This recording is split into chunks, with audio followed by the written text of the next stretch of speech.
Welcome back to the SEED Initial Teacher Training video number 4.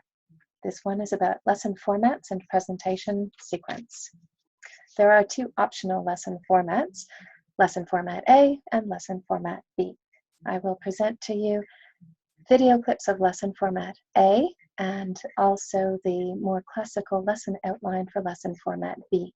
And then we will shortly discuss the sequence of new material. Lesson format A, video clips. Please bear with me as I need to stop sharing the screen, go to some video clips, and then share back again. Thank you for 1 moment.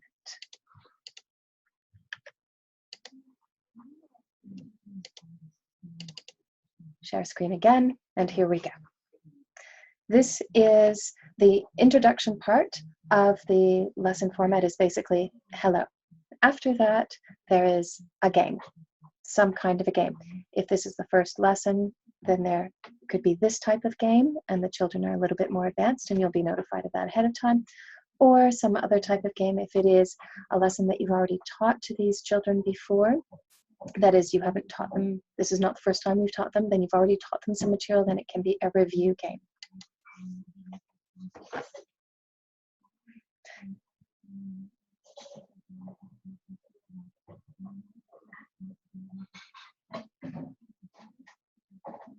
So this clip demonstrates a little bit of how you can have fun with the children, especially if you know them. You'll have an idea of what it is that makes them click, that makes them laugh, that makes them relaxed. Just at the beginning, thinking of the China H, happy heart aspect of the teaching approach. Then we're going to go to the example of a beginning review. It looks like it's taking a moment. There we go.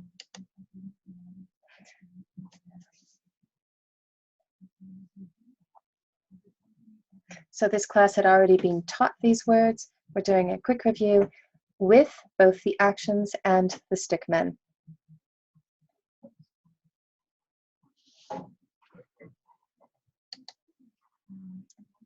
Here, after a quick game / review, then we go on to the base text, introduction, or the introduction of new material. And it is here. That's a pretty scary place to stop a video.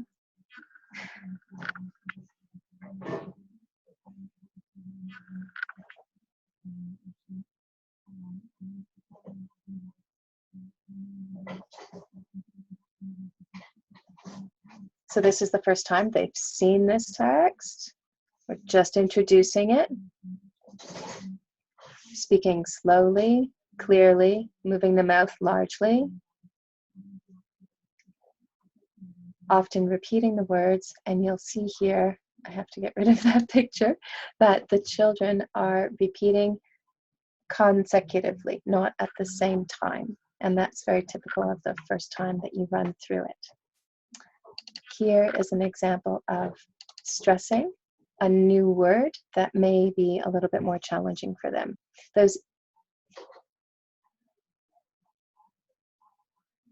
See here, they got that, and they got it on their own. This word here is a bit different for them. It's a bit new for them. The gesture isn't quite as clear. They don't have an equivalent in Mandarin. So how is it that they're going to be doing it just with a little bit more repetition?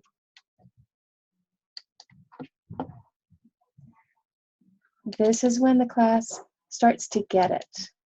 And then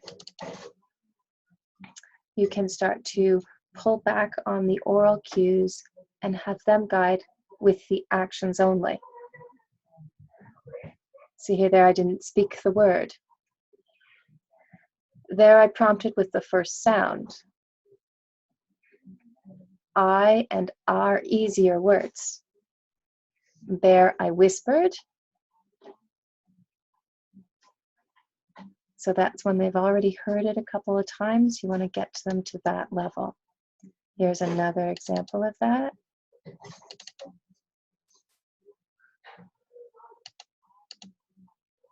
When it wishes to kick in. So there I didn't say the word look, they just got it.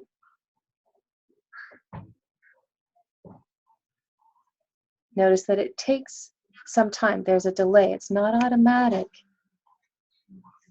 That was tiger, like that. And so after we've gone through this, or once you go through a couple of lines, then at the end of the class, the students are able to do individual presentations. If you hand over to the CT, depending on how things flow, then you may get to this type of a situation, which would be considered a review game afterwards.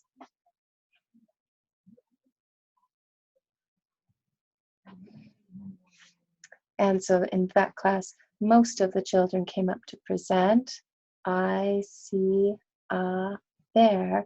Sometimes the teacher was aiding them on the side. Sometimes they were able to read it off their own page. Sometimes they had it memorized. It's okay. They're beginning, they're practicing. Here's an example of an ending game and how it is you can alternate them. It's whatever it works. It's basically have some more fun, introduce new material, and then have some more fun.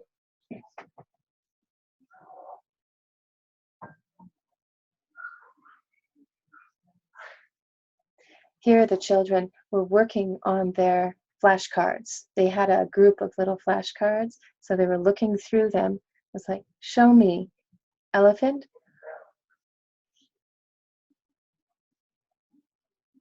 And this is elephant. So here you have to watch carefully for the screen there.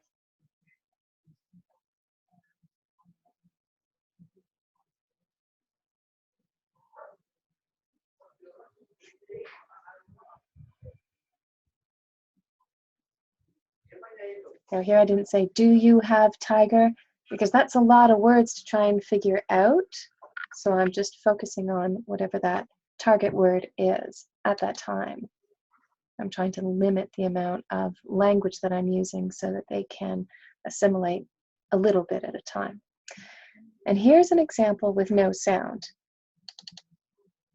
which is important because something like this can happen.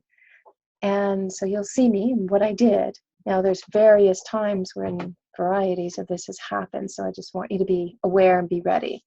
So here we're starting the class, but I can't hear them at all. And so I'm trying to see, can they hear me? But because it's a new class, we're not really in sync yet, and they don't know, you got to go with me, even if you just have the actions. Because they're new, they haven't got enough of the skill yet to go ahead just with the actions and without my sound. So here I'm asking, do they hear me? But we don't know enough. So you will have your keyboard in front of you, and there's a little chat window in your Zoom.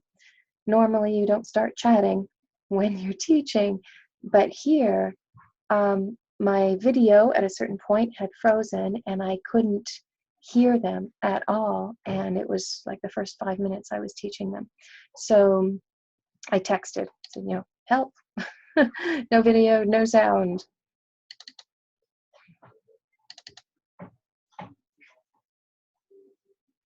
This video here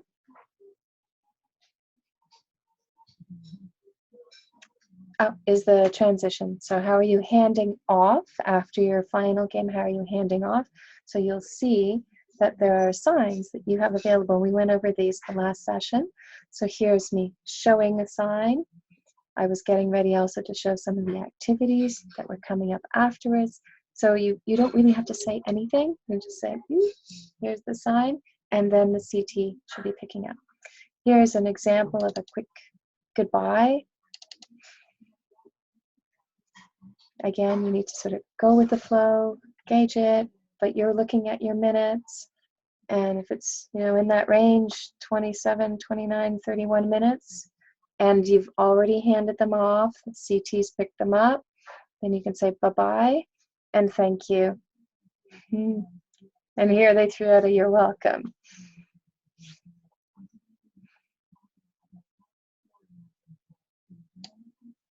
There we go. So that is an example of the format A. I'm going to stop sharing here. Bear with me. I'm going to go back to the PowerPoint. And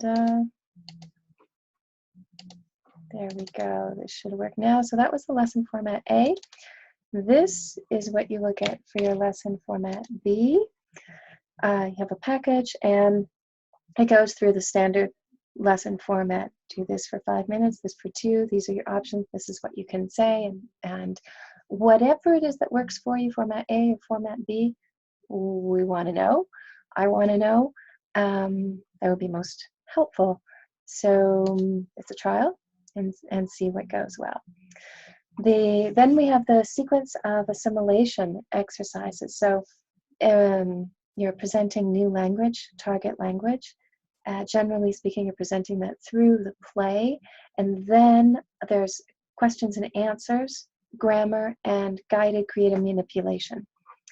So an example of the questions and answers is once the children know the play really well, they know that base text inside and out, you can just do the actions or just do the stickmen, and they're able to carry it without the oral prompt. Then you can start to work on questions and answers. Here the students ask with you in full sentences and answer with you in full sentences. Who goes to the forest? One boy and one girl go to the forest. Note, I've just changed my the because we're in the process of changing it. So that happened yesterday and I'm still adjusting. And that may happen to you as well, but we're working on making those as fixed as possible for everybody. But that said, if you have any suggestions, so this is really not working out this particular action or this particular stickman, if you have ideas on how to make it better, please let us know. So then there's a series of usually about 100 questions and answers to go through. So they know those really, really well. Then they get them with the actions, they get them with the stickmen, they get them on their support work afterwards. They are able to read them. After that, they're able to start to creatively manipulate that information as well. Maybe they're not going to ask about who says, look, I see a bear. Maybe they want to ask who says, look, I see a turtle, or who says, look, I see something else. And so sometimes it's a matter, and you'll see this, you can extend some of that language. And if you wanted support with that, just let us know. We may need to know what is it that those students are working on in their other classroom settings, and we can find that out for you. There's grammar involved here. So if we have, for example, who goes, as opposed to, let's say, she goes and he goes, and of course we haven't done she and he yet, we will, as opposed to the boy goes or we go. So that's where you're working on your third person S as opposed to your first person plural conjugation, which doesn't have the S. And so I don't have all of that here for examples for you, but when we get into that later on, you will get those in the basic written out, spelled out, all of it for you. And then the guided creative manipulation comes afterwards. We're not at that stage yet, so this particular unit isn't going to get there. It's just to let you know that that's where it's heading. The end of the unit goals is that the children are able to manipulate the target language as it's written up in that base text. The culminating activities for the beginning class is where we're at right now, is the play presentation. They can either present it with the actions, without the actions, with puppets, with the cards, however it evolves. And I'm with you every step of the way, so we can work on that together. More advanced classes, you're looking at rewriting the play, prose adaptations, creative play and prose adaptations, so it can get quite advanced.